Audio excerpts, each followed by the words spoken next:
우리가 예수님을 따르는 진정한 제자가 되기 위해서는 두 가지 명령을 감당해야 했습니다. 첫째는요, 뭐였죠? 자기 자신을 부인하는 삶을 살아야 한다고 했습니다.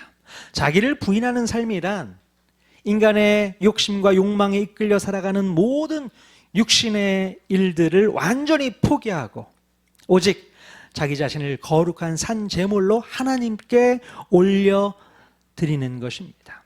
물론 사탄이 우리의 육신을 도구로 삼아 두려움과 쾌락을 맛보게 하면서 끊임없이 유혹하고 공격해오지만 결국 그 육신의 생각은 사망이라는 사실을 깨달아야 한다는 것이죠.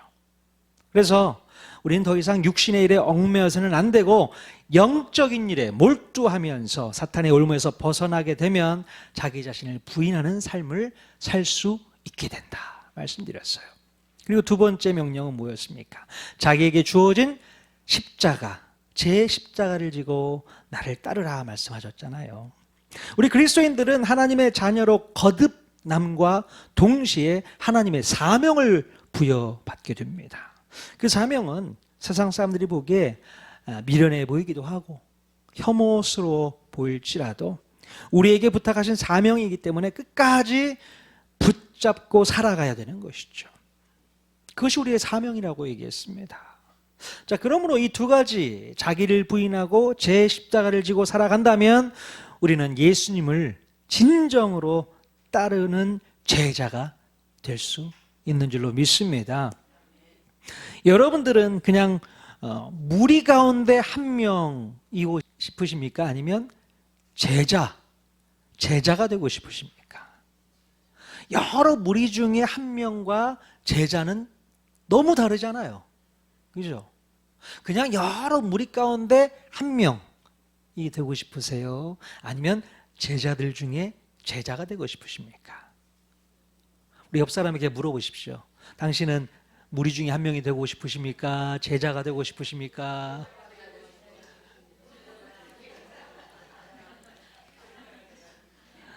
예수님의 제자가 다 되고 싶으신가요? 아멘. 정말요. 우리는 예수님의 제자가 되셔야 되는 거예요. 그냥 무리 가운데 왔다 갔다 하는 그런 무리 가운데 한 명은 원치 않습니다. 교회도 이렇게 출석하시는 분들을 보면 그냥 왔다 갔다 무리 가운데 한 명이신 분들이 있으세요. 안타깝습니다. 자, 그런 분들이 진정으로 예수님의 제자 되기를 원합니다. 그러기 위해서 여러분들이 끌어주십시오. 같이 제자 됩시다. 예수님의 제자 되십시다. 예수님 진심으로 따라갑시다. 얼마나 좋겠습니까? 예. 다 여러분들은 예수님의 제자인 줄로 믿습니다. 자, 여러분, 우리가 예수님의 제자로 살다가 보면요, 가끔은 놀라운 영적 체험을 할 때가 있습니다. 영적인 체험. 여러분들은 어떤 영적 체험을 해보셨습니까? 신비한 영적 체험 해보신 적 있으세요? 제2차 세계대전 말기에 한 사진사가 있었는데요. 그 사진사가 눈 덮인 중국의 오지를 말을 타고 걸어가고 있었다고 합니다. 그의 마음 가운데 한 가지 고민이 있었는데 어떤 고민이었냐면 예수님의 얼굴을 한 번만 좀 봤으면 좋겠다는 거예요.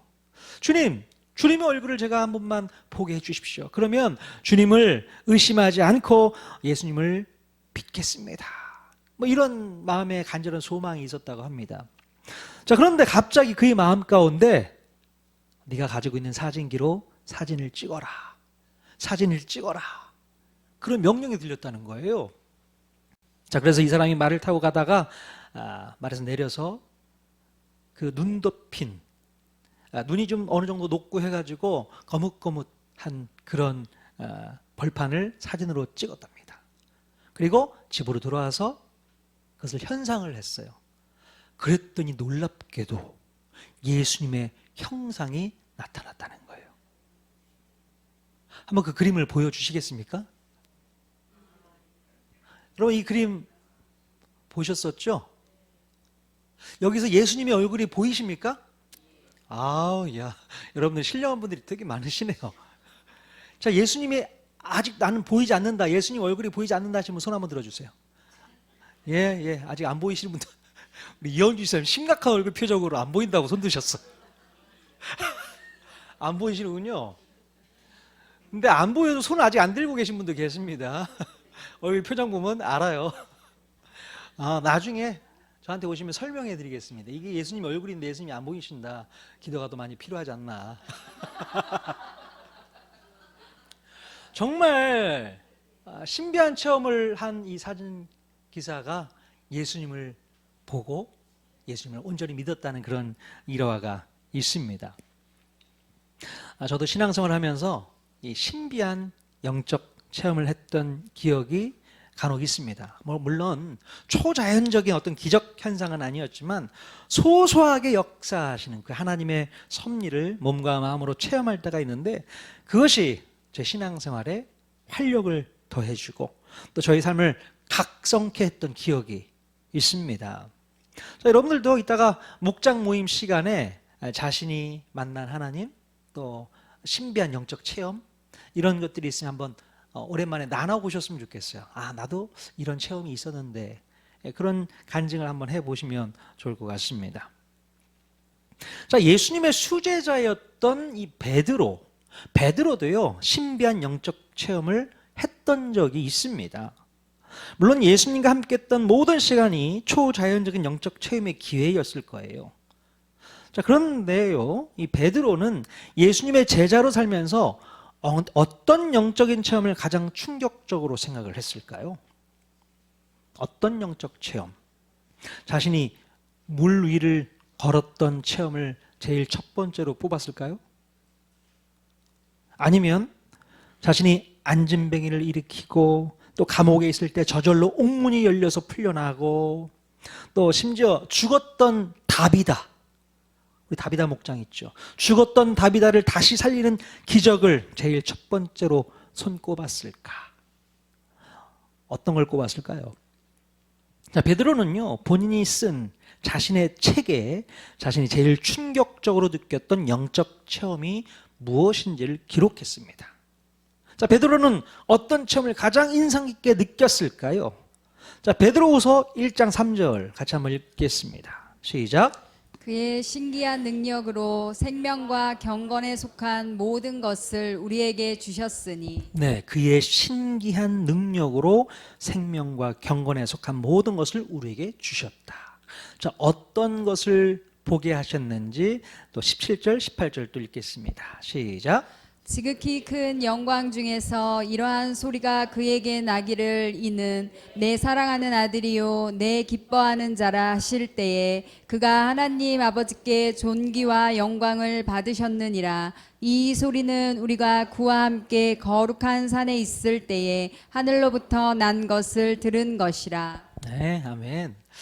자, 베드로는 바로 하나님의 음성을 듣고 주님의 영광을 배웠을 때를 가장 인상 깊게 생각을 했던 것 같아요. 자, 오늘 읽은 이 본문 말씀이 베드로가 하나님의 음성을 듣고 주님의 영광을 목격했던 그 사건을 기록하고 있습니다. 우리가 잘 알고 있는 변화산 사건이죠.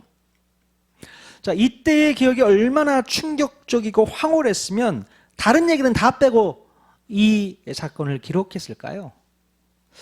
자, 도대체 베드로와 요한과 야고보가 함께 목격한 것은 무엇인가 한번 살펴보도록 하겠습니다. 자, 어느 날 예수님께서는 수제자 베드로와 또 요한과 야고보만 데리고 기도하시러 산을 오르시게 됩니다. 그런데 예수님께서 기도하시는 중에 그의 용모가 변화되었고 예수님의 옷에서는 밝은 광채가 나는 거였어요.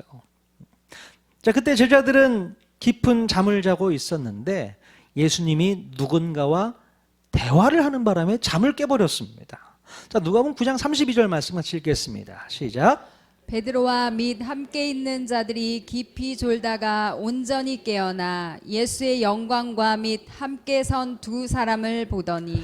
자, 제자들이 직감적으로 볼 때에 그들은 누구였던 것 같았어요?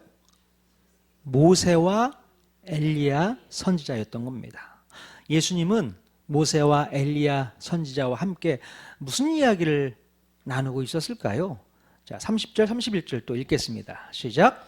문득 두 사람이 예수와 함께 말하니 이는 모세와 엘리야라. 영광 중에 나타나서 장차 예수께서 예루살렘에서 별세하실 것을 말할세. 예수님께서 나중에 예루살렘에서 십자가를 지시고 돌아가시게 될 것을 서로 이야기 나누고 있었다는 거예요. 자, 그때 당시 베드로는 예수님과 또 모세, 엘리야의 대화가 무슨 얘기인지 잘 몰랐을 것입니다. 오로지 베드로는 잠자다가 깨어보니 예수님께서 하얗게 변형되시고 또 구약 성경으로만 전해 들었던 모세와 엘리야 선지자를 보게 되니 황홀할 따름이었을 거예요. 그러면서 베드로가 하는 말이 무엇이었습니까? 주여, 우리가 여기 있는 것이 좋사오니 초막 셋을 지어서 하나는 주님을 위해서, 하나는 모세를 위해서, 하나는 엘리야를 위해서 지어놓고 살자라는 말을 하게 됩니다. 자, 물론 베드로뿐만 아니라 아마 나머지 제자들도 같은 심정이었을 것 같아요. 정말 놀라운 신비 체험을 하고 보니 이 순간을 놓치고 싶지 않았던 것입니다. 그러니까 여기다가 텐트 쳐놓고 여기서 그냥 사십시오. 너무 좋습니다. 예. 여러분들이라면 어떻을까요? 뭐 여기다가 텐트 치고 같이 살자는 말을 하지 않았어도 이 황홀한 순간이 계속되기를 바라는 그런 심정이지 않았을까 싶습니다. 자, 그런데 놀라운 일은요, 여기서 끝나지 않고 더 놀라운 일이 이어졌습니다. 바로 어디선가 구름이 와서 그들을 덮더니 구름 속에서 하나님의 음성이 들린 거예요. 자, 누가복음 9장 34절 35절 또 읽겠습니다. 시작. 이 말할 즈음에 구름이 와서 그들을 덮는지라. 구름 속으로 들어갈 때에 그들이 무서워하더니 구름 속에서 소리가 나서 이르되 이는 나의 아들 곧 택함을 받은 자니 너희는 그의 말을 들으라 하고. 네, 베드로와 요한과 야고보는 난생 처음으로 하나님의 음성을 듣게 되었던 것입니다. 바로 이 놀라운 사건에 대해서 베드로가 나중에 자신의 책에 기록했던 것 같아요. 여러분, 하나님의 음성을 들었다. 여러분, 하나님의 음성을 들어보신 적 있으세요? 소리로, 그냥 마음으로 듣는 거 말고 소리로 들어본 적 있으세요? 없으실 것 같아요. 그런데 이 세 제자들만 하나님의 음성을 직접 듣게 됩니다. 얼마나 놀랐을까요? 그러면서 얼마나 황홀했을까요? 야, 남들은 경험하지 못했던 신비한 체험을 베드로가 했던 겁니다. 그래서 자기의 책에도 그렇게 써놓았던 것이죠. 자, 그렇다면 예수님께서요, 이 세 제자들에게 이런 놀라운 신비 체험을 하게 하신 이유는 무엇이었을까요? 뭐 나머지 9명의 제자들에게 자랑 삼아서 간증하도록 하기 위해서 이 체험을 하게 하셨던 것일까요? 자, 그런데 이상한 것은 제자들이 자신들이 본 것을 아무에게도 알리지 않았다는 겁니다. 저 같았으면 막 가서 야, 나 하나님 음성 들었어. 하나님 음성 들었어. 그 얘기하면서 막 간증하고 자랑할 것 같은데 제자들이, 이 세 제자가요, 산 내려와서 다른 제자들에게 이 얘기를 아무도 하지 않습니다. 예. 자, 왜냐하면 이 다른 복음서에서 보면 예수님께서 세 제자들에게 뭐라고 주의를 주시냐면 인자가 죽은 자 가운데서 살아날 때까지는 본 것을 아무에게도 이르지 말라, 이렇게 명령하시는 겁니다. 그래서 제자들은 그때부터 입을 꾹 닫고 놀라운 신비 체험을 아무에게도 말하지 않았다는 거예요.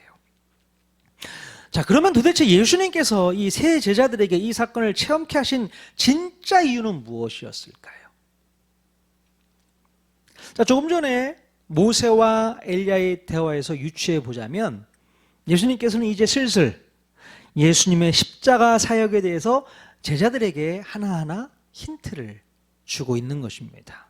이미 예수님께서는 제자들에게 이런 말씀을 하신 적이 있으셨죠. 누가복음 9장 22절, 우리 지난주에 읽었었는데 다시 한번 읽어보도록 하겠습니다. 시작. 이르시되 인자가 많은 고난을 받고 장로들과 대제사장들과 서기관들에게 버림받아 죽임을 당하고 제3일에 살아나야 하리라 하시고. 네, 예수님의 제자들은 이제 앞으로 예수님께서 장로들과 대제사장들과 서기관들에게 고난을 받고 죽게 된다는 것을 아무도 모르고 있었고 또 생각하고 싶지도 않았을 것입니다.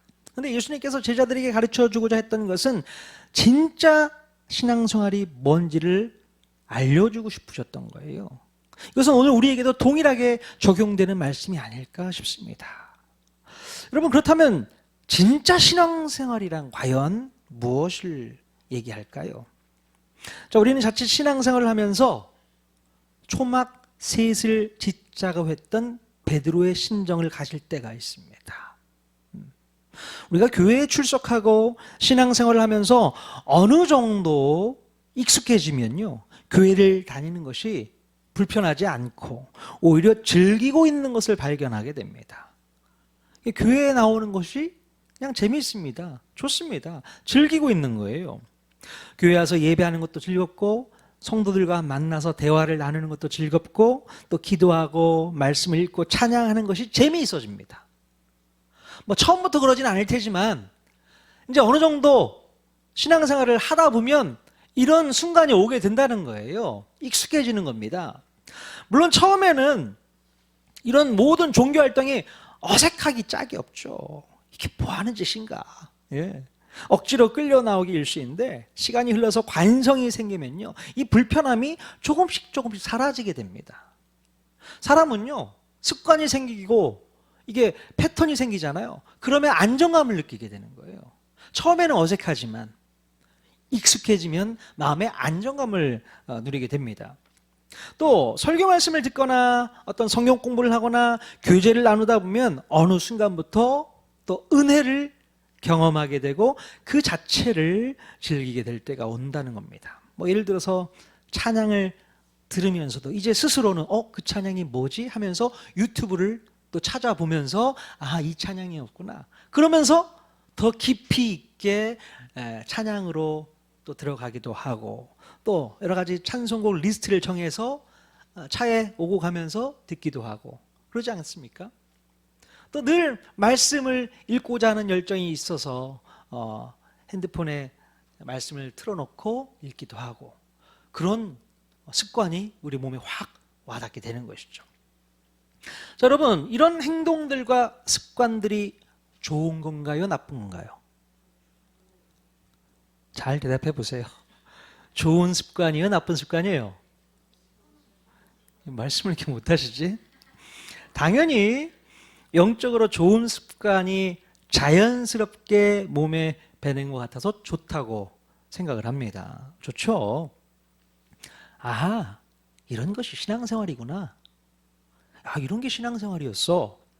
마치 자기 자신도 오랫동안 교회에 다니시던 그런 분들처럼 정상적인 궤도에 오른 것 같아서 뿌듯하게 스스로를 느끼게 되죠. 어느 순간 내가 신앙생활에 익숙해져서 즐기고 있다는 것을 깨닫게 됩니다. 교회에서 진행하는 모든 프로그램과 컨텐츠에 만족하면서 신앙생활을 하게 되는 것이죠. 그러니까 목사님이 성역 공부합시다, 뭐 기도회 합시다, 뭐 합시다 하면 다 오케이. 좋은 거예요. 은혜가 되고 좋습니다. 자, 그런데 여러분, 이것은 마치 베드로가 했던 말을 그대로 실천하고 있음을 보여주는 행동일 수 있다는 것을 우리가 깨달아야 되는 겁니다. 잘 한번 생각해 보십시오. 베드로는 예수님의 영광을 보았고 모세와 엘리야 선지자를 눈으로 직접 보면서 그 누구도 경험하지 못했던 신앙생활의 신비를 체험하게 되었지 않습니까? 자, 그래서 했던 말이 뭐였어요? 여기가 좋사오니 그냥 여기서 살았으면 좋겠습니다. 여기가 좋사오니 여기서 살았으면 좋겠습니다. 텐트 3개 쳐놓고 여기 주님을 위해서 텐트, 모세를 위해서, 엘리야를 위해서, 그리고 우리 제자들을 위해서 텐트 하나 치고 여기서 먹고 살고 하면 너무 좋겠어. 그런 이야기를 하지 않습니까? 자, 그런데 예수님께서 베드로에게 가르쳐 주신 것은 무엇이었는가? 그냥 여기가 좋사오니 여기서 살았으면 좋겠습니다 해서 머물러 있어서는 안 된다라는 이야기를 하고 있는 거예요. 물론 은혜스러운 영적 체험도 좋지만 산 위에서 살려고만 해서는 안 되고, 이제는 산 아래로 내려가서 자신에게 주어진 십자가를 감당하면서 살아야 된다고 말씀하고 있는 겁니다. 이게 중요해. 여러분, 산 아래로 내려가면 무슨 일들이 기다리고 있을까요? 다음 주에 우리가 살펴보게 될지 모르겠지만 누가복음 9장 37절 이후에 보면 예수님과 세 명의 제자들이 산 아래로 내려왔을 때에 한 아버지가 귀신 들려 고통당하는 자기 외아들을 고쳐달라고 안타깝게 소리치며 요청하는 일이 기다리고 있었습니다. 산 위에 있을 때는 아무 생각 없이 영적인 체험을 하면서 행복했었는데 산 아래로 내려와 보니 영적 전쟁터가 그들을 기다리고 있었다는 겁니다. 얼마나 치열한 전쟁터였겠습니까? 우리의 진짜 신앙생활은 바로 산 아래에서부터 시작된다는 것을 알아야 되는 거예요. 이게 진짜 신앙생활의 시작이다. 자기를 부인하고 자기 십자가를 지고 치열하게 싸우는 영적인 전쟁터가 바로 우리가 머물러야 할 곳이고 우리가 사명을 이루는 장소라는 것을 깨달아야 될 줄로 믿습니다. 예수님의 변화산에서 놀라운 기적 체험도 하고 은혜스러운 말씀도 들으면서 행복한 시간들을 보내는 것도 물론 필요하고 중요합니다. 하지만 이곳이 좋사오니라는 마음만 가지고 자기의 십자가를 지려고 하지 않는다면 우리 주님이 기뻐하시는 신앙과 믿음은 분명 아닐 거다. 저는 그렇게 생각을 합니다. 네. 그럼 우리가 치열하게 싸워야 할 것은 교회 밖의 세상이라는 것을 명심해야 됩니다. 교회 밖의 세상이에요. 예수 그리스도의 복음을 전하기 위해서 십자가를 지고 가야 할 곳은 세상인 것입니다. 교회 아니라는 거예요. 세상 사람들은 여러분들이 교회에서 은혜 받는 것에 대해서는 별로 관심이 없습니다. 네? 교회 안에서 신비로운 방언 기도를 하고 교회 안에서 뭔가 은혜스러운 특성을 하고 교회 안에서 부흥회를 하고 기도회를 하고 무슨 대단한 프로그램을 진행해도 교회 안에서 벌어지는 일들에 대해서는 세상 사람들이 아무런 관심이 없어요. 관심이 없습니다. 니들이 뭘 하든 난 상관하지 않을 테니. 예, 아무 관심이 없습니다. 그런데 너무나도 안타까운 것은요, 교회 안에서는 잘 훈련이 되어져서 말씀도 많이 읽고 많이 알고 또 기도도 많이 하고 찬양도 은혜스럽게 잘하는데 교회 밖으로만 나가면 주눅 들어있는 분들이 있어요. 예. 세상 사람들에게 당당히 나서지 못하고 하나님의 자녀된 신분을 감추고 사시는 분들이 있다는 겁니다. 아니, 교회 안에 오면은 팔팔팔 뛰면서 교회 밖에 나가면 왜 자신의 정체성을 드러내지 못하고 있느냐는 겁니다. 이게 너무 안타까운 거예요. 도대체 왜 우리가 이런 비굴한 모습으로 살아가야 되는 것입니까? 우리의 신앙과 믿음은 교회 안에서 머물러 있을 때만 작동하도록 설계가 되어 있는 겁니까? 정말요? 오히려 세상으로 나갔을 때 정말 믿음의 진가를 발휘해야 되는 것 아닐까요? 그런 신앙을 우리가 가져야 되는 거 아닐까요? 자, 우리 주님이 보실 때 너무나도 속상하고 안타까운 믿음을 가지고 계신 분들이 교회 안에는 너무나도 많이 있습니다. 교회 안에서는 너무 잘하세요. 정말 오랫동안 교회 안에 잘 길들여진 분들이 많이 있습니다. 그런데 정작 교회 밖에만 나가면 아무런 힘을 쓸 수 없어요. 예수 믿는 빛의 자녀다운 영향력을 전혀 보여주지 못하고 있습니다. 그러니까 나가기만 하면 바로 안 믿는 사람과 똑같이 변해버려요. 왜 그러는 거죠?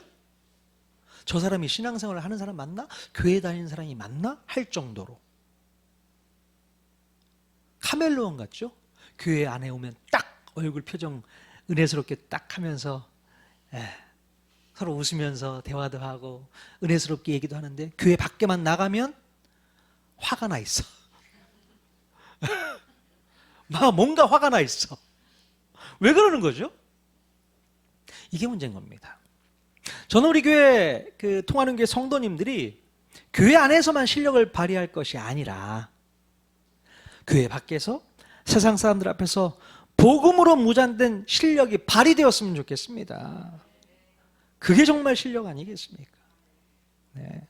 우리가 하나님의 음성을 듣고 예수 그리스도의 영광을 보는 것으로 만족해하지 않고 오히려 그 은혜를 기반으로 탄력을 받아서 세상 가운데서 예수 그리스도의 피 묻은 복음을 마음껏 외치는 성도들이 다 되어야 될 줄로 믿습니다. 아멘. 근데 많은 사람들이 신앙생활 하면서 잘못된 신앙을 갖는 분들이 있습니다. 아까 처음에 얘기했던 신비체험, 신비주의에 많이 빠져 있는 분들이 계세요. 그래서 뭔가 영적인 체험을 하고 있다면 그거 가지고 거기에 매여서 그것만 바라보면서 사는 사람들이 있습니다. 여러분 사도 바울도요 영적인 신비체험이 얼마나 많이 있었습니까? 그 사람은 본인이 돌에 맞아 죽었다가 다시 살았던 사람이에요. 그리고 천국도 갔다 온 사람이지 않습니까? 근데 그 얘기 막 자랑할 것 같고 간증할 것 같은데 그렇지도 않습니다. 자기라고 얘기도 하지 않고 다른 사람을 빌려서 그런 사람이 있었다 하면서 얘기하는 경우가 있습니다. 성경에. 그게 그렇게 중요하지 않다는 겁니다. 영적인 체험이 내 자신의 믿음과 신앙을 더 새롭게 하고 강화시킨 데는 되게 중요할 수 있습니다.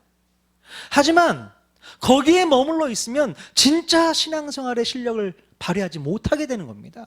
거기에 묶여 있으면 안 된다는 거예요. 한마디로 변화산 위에서만 머물러 있으려고 해서는 안 된다. 그 얘기입니다. 여러분 소금이 뿌려져야 되는 거 아니겠습니까? 근데 소금끼리만 뭉쳐 있어요. 그럼 무슨 짠맛을 내고 무슨 썩지 않게 하는 그런 기능을 감당할 수 있겠습니까? 세상 속에서. 우리는 어떻게 돼요? 뿌려져야 되는 겁니다. 여러분이 빛이라고 말씀하셨잖아요. 내 안에 들어온 예수의 빛이 나를 통해서 흘러나가야 되는데 그냥 그 빛이 흘러나가지 못하고 우리끼리만 빛을 비추고 있네. 주의 사랑으로 사랑합니다. 서로 축복하고 격려하고 위로하고 이런 건 참 잘하는데 밖에 나가면 밖에 나가서도 주의 사랑으로 사랑합니다. 축복합니다. 격려할 수 있어야 되는 거 아니겠습니까? 세상 사람들, 안 믿는 사람들 그들을 향해서도 우리가 축복하고 복음을 증거하는 삶을 살아야 되는 게 맞습니다. 그렇게 하자고요.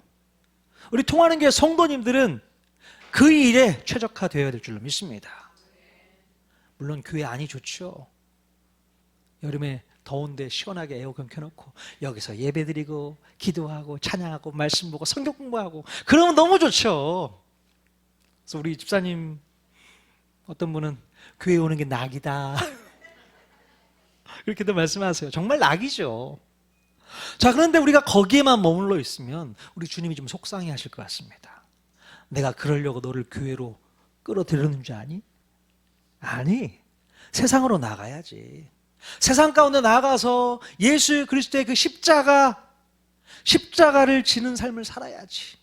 그런 모습을 세상 사람들에게 보여줘야지. 그게 맞는 거지. 주님이 그렇게 오늘도 우리에게 말씀하고 있는 줄로 믿습니다. 재밌는 얘기가 있습니다. 어린 낙타가 엄마한테 그렇게 질문을 합니다. 엄마, 내 다리는 왜 이렇게 길어요? 그랬더니 엄마가 아가, 우리는 말이야 사막을 오랫동안 걸어야 되잖아. 그러니까 사막에 발이 빠지면 안 되니까 다리도 긴 거야. 아, 그래요 엄마? 그러면 내 눈썹은 왜 이렇게 길어요? 야, 그건 말이다. 사막에 모래 폭풍이 올 때가 있어. 그럼 모래가 눈으로 들어가잖아. 그것을 막기 위해서 눈썹도 긴 거야. 오늘 낙타 눈썹 보셨어요? 눈썹 길죠? 아, 그래요 엄마. 그러면 내 등에는 왜 이렇게 큰 혹이 2개나 있어요? 야, 그건 말이다. 우리가 사막을 오랫동안 지날 때에 물을 오랫동안 저장해 두기 위해서 그런 혹이 있는 거야. 아, 그렇군요, 엄마. 참 우리 대단해요. 다리도 길고 눈썹도 길고 혹도 2개나 있고. 근데 엄마, 근데 왜 우리는 동물원 안에만 있어야 되는 거예요? 왜 동물원에서 뭐 하고 있는 거예요, 우리? 자, 별로 안 웃으시지? 무슨 얘기입니까?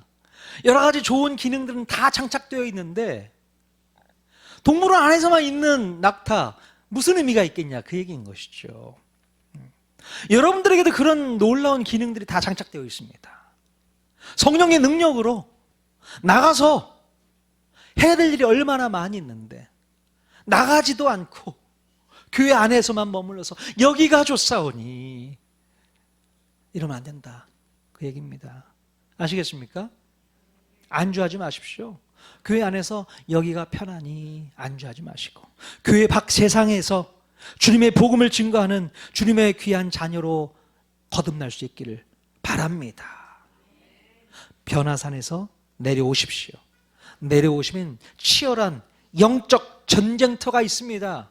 그 전쟁터에서 여러분 싸우셔야 됩니다. 피 터지게 싸우셔야 됩니다. 그것이 내가 지고 갈 십자가인 겁니다. 십자가가 쉬운 줄 아셨어요? 자기를 부인하고 십자가를 지고 가라, 이게 쉬운 줄 아셨습니까? 아니요, 쉽지 않습니다. 너무 어려워요. 고통스럽습니다. 괴롭습니다. 하지만 그 일을 해야만 내가 예수님의 제자가 될 수 있는 거예요. 오늘 여러분들이 진정한 실력 발휘는 교회 안에서가 아니라 교회 밖에서 하나님을 알지 못하는 불신 요원들 향해 달려나가는 그 모습이 바로 진정한 실력인 줄로 믿습니다. 변화산에서 내려가십시오. 교회로 모이지 마시고 교회 밖으로 나가십시오. 또 오해는 하지 마시고요.